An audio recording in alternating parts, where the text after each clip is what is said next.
আল্লাহ পাক রব্বুল আলামিন আল্লাহর হাবিবের দোয়া কবুল করেছেন।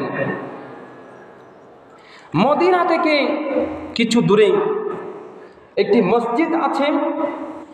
এই মসজিদের মধ্যে নবী করিম সাল্লাল্লাহু আলাইহি ওয়াসাল্লাম তার সাহাবীদেরকে নিয়ে জোহরের নামাজ আদায় করেছেন।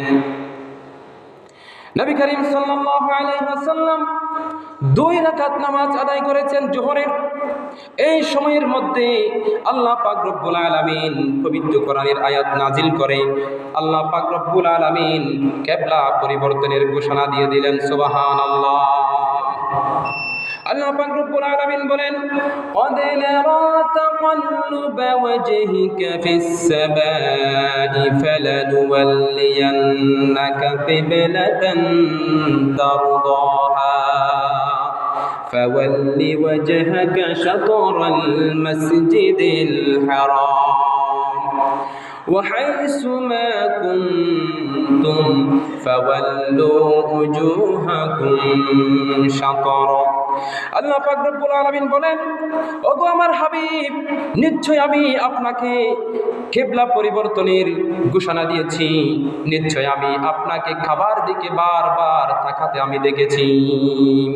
অতএব অবশ্যই আমি আপনাকে সেই কিবলার দিকে ফিরিয়ে দেব যে কিবলা আপনি পছন্দ করেন। সুবহানাল্লাহ।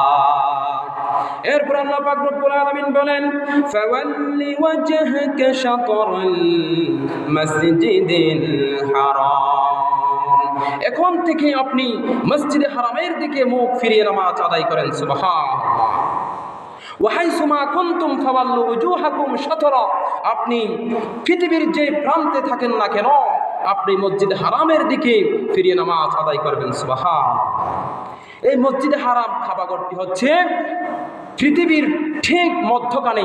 আমি আগে এখানে বলেছি এই কাবাগরটি একেবারে মিডল পয়েন্টে অবস্থিত, সেন্টার অফ ওয়ার্ল্ড পরিমাপ করে আল্লাহ পাক রব্বুল আলামিন পৃথিবীর ঠিক মধ্যখানে এই কাবাগরটি নির্মাণ করেছেন। সুবহানাল্লাহ।